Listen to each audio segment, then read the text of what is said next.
se você está lendo um conteúdo que você está sentindo dificuldade de compreender esse conteúdo, e você logo em seguida começa a fazer questões, e essas questões dão a clareza que você não estava tendo quando estava lendo a teoria, essa resolução de questões não está servindo para teste. Ela está servindo como complemento da sua leitura para você compreender aquele assunto. Então você começa a acertar. Não é que você está se testando, está evoluindo, como é que você vai estar na prova no dia, porque aquele momento é um momento em que a resolução de questões está servindo para você compreender aquele conteúdo. Entendi. Tanto é que se você não fizer mais resolução de questões, no dia da prova você não vai lembrar de mais nada. Porque essa leitura está acontecendo junto com a do material. E isso traz uma falsa compreensão de que você está entendendo, mas você precisa resgatar isso lá na frente. Porque senão a memória ela é volátil. Exatamente. Ela vai embora, aquilo que você leu... Então, resolver questões nesse momento, junto com a leitura do conteúdo, ela não tem esse condão aí da gente se premiar e perceber a evolução. Vamos lá. Se você terminar de ler, você leu o conteúdo, entendeu, você não precisou resolver questões para compreendê-la.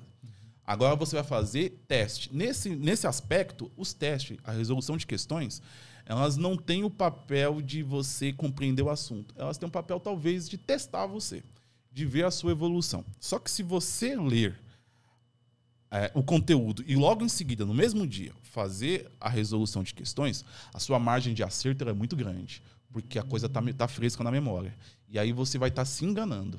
Você vai achar que você está indo bem, que você está evoluindo, mas você, na verdade, está tendo um conhecimento superficial de memória curta e que você, no dia da prova, você não vai entender por que você não está lembrando daquilo que você fez 10 testes e acertou 9. Então, você também tem que perceber essa cilada da vida, que é você ler um conteúdo, logo em seguida fazer questões. Então, o que eu oriento para os alunos? Como é que nós vamos conseguir fazer que essas questões virem premiação? Chegamos agora na sua pergunta. Você pode me interromper sempre que você quiser, que você percebeu que eu falo bastante. Como é que a gente vai conseguir perceber que essa resolução de questões demonstra a evolução que a gente precisa ir sentindo ao longo da nossa trajetória? Estudou um conteúdo hoje compreendeu ele, porque se não compreendeu, pode fazer questões para compreendê-lo, não para teste, para compreendê-lo. Porque fazendo uma questão ou outra, aí você começa talvez a entender aquilo que você não está entendendo na teoria. Entendeu a teoria? Você vai esperar de 1 a 2 dias para fazer resolução de questões. E ali você vai começar a perceber que você começou a esquecer coisas que você leu um dia atrás. E ali vai começar a estralar. Você vai falar, pô, mas eu sou muito avoado, né? Eu não guardo as coisas. Não é isso. É que você é um ser humano comum como todos os outros. Temos as nossas limitações. As nossas limitações. A gente começa a esquecer das coisas, a gente pode não perceber isso. Os detalhes das coisas a gente começa a perder nas primeiras 24 horas. Então, quando você lê um assunto e logo em seguida faz questões, você acerta muito e você no dia seguinte não mexe mais naquilo, nem no outro, nem no outro, nem no outro, nem no outro. E você está com a falsa percepção que você dominou aquele assunto, porque você fez 9 questões, quer dizer, 10 questões acertou 9, mas aí não é isso que aconteceu. A memória você resgatou quando estava fresco. E aí deu a falsa sensação de que você sabia tudo. Exatamente. Aí, mas se você olhar daqui uma semana, você já esqueceu boa parte daqui. Exatamente. E aí, então, quando você lê o conteúdo, espera 24, 48 horas para resolver questões daquele conteúdo que você leu, você começa a perceber a perda da sua memória e você começa a ficar esperto. Você fala, peraí, minha memória está me sacaneando, né? Eu não posso ficar vacilando com isso. E aí você começa a perceber que você tem um índice de erros até que alto para quem acabou de ler aquele assunto, leu há 2 dias atrás, há 1 dia atrás. E aí, então, você vai e faz de novo essas questões dali a mais ou menos 1 semana, 10 dias. E aí você vai perceber que existe um índice também de erro. Aí você começa a se preocupar em fazer cada vez mais revisões periódicas e resolver questões. Esse momento você começa a perceber que o grau de perda de conteúdo começa a diminuir. E você começa a acertar cada vez mais questões. E não é questões de assuntos que você acabou de ler. Questões de assuntos que você leu há 1 mês, 2 meses atrás, você está acertando no índice muito parecido com aquele de que quando você lê o assunto e faz as questões logo em seguida. É esse o momento da maturidade que o concurseiro ele precisa alcançar para ele começar a passar nos concursos públicos. Então é um ciclo. Não adianta estudar de manhã, fazer simulado de tarde e esquecer o assunto. Não, aí você vai seguindo essa trajetória que você falou, porque daqui a um tempo você já vai estar com aquilo fresco. Exatamente. E aí, para você ter tudo isso, onde que você precisa ter habilidade? Na organização. Você precisa ter um controle do que você leu na segunda-feira, para você fazer testes daquilo na terça ou na quarta, e para você fazer testes daquilo novamente na outra quarta, quinta, sexta-feira da semana que vem. Então, isso exige de você um grau de organização muito maior do que você separar o seu material. Segunda eu vou ler português e matemática. Na terça, eu vou ler economia e administração pública. Na quarta, eu vou ler não sei o que lá, direito administrativo e direito constitucional. Entendi.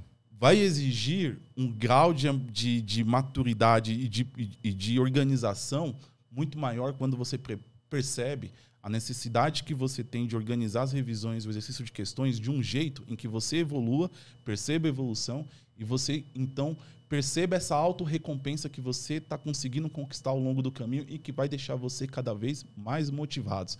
Eu não estou aqui menosprezando ninguém, longe disso. Eu estou falando de vida prática. A gente, às vezes, está ali estudando para concurso e a gente percebe, fica cabisbaixo, às vezes, mas não tem nada assim nos concursos públicos, nesse mundo, que mais estimula a gente quando a gente vai fazer uma prova e percebe que foi por pouco. Dava.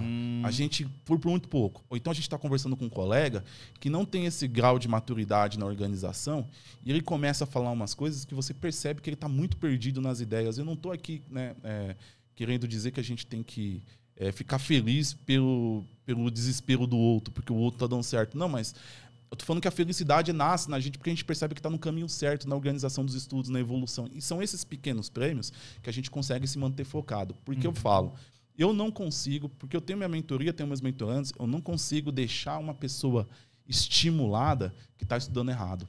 Porque o resultado não vem e dia passa dia, entra dia, parece que a vida dele está do mesmo jeito, parece que está parado e alguns têm até a sensação de estar regredindo. Que estava melhor nos estudos semana passada, na compreensão dele, melhor dizendo, semana passada, semana passada, do que agora. Eu não consigo fazer milagre. Essa pessoa ela vai desistir dos concursos em algum momento. Por quê? Porque ela não está se premiando e percebendo essa evolução ao longo do caminho. A pessoa se desmotiva. Exatamente. Ou seja, você tem que colocar um elemento motivador. Exatamente. Como é que era o teu elemento motivador? Quando você sentiu que estava desmotivando, você lembrava da sua avó. Perfeito. E era justamente isso. Num começo, o momento de desmotivação ele era enorme porque eu estudava muito errado no começo, mas eu tinha a proteção da universidade. Qual que é a proteção da universidade? Quando você estuda para concurso público, sendo um universitário, é diferente do pós-formado. Porque quando eu era universitário, eu não podia, naquele momento da minha vida, ter grandes horizontes a não ser ter um estágio. O estágio eu já tinha. Então, por mais que eu estava estudando do jeito errado e não sentia, num primeiro momento, a evolução dos meus estudos, eu também sabia que eu não podia estar muito diferente daquilo. Então, naturalmente, eu não desisti. Agora você está recém-formado, com a OAB no bolso, podendo advogar e está desestimulado nos estudos, a probabilidade de parar de estudar e se focar na advocacia é muito grande. Então, eu tinha a proteção da universidade, desse aspecto de ser um universitário nessa fase da vida. Então, por mais que eu estava desestimulado, eu sabia também que minha vida não podia mudar muito além daquilo. Então, eu tinha que continuar estudando.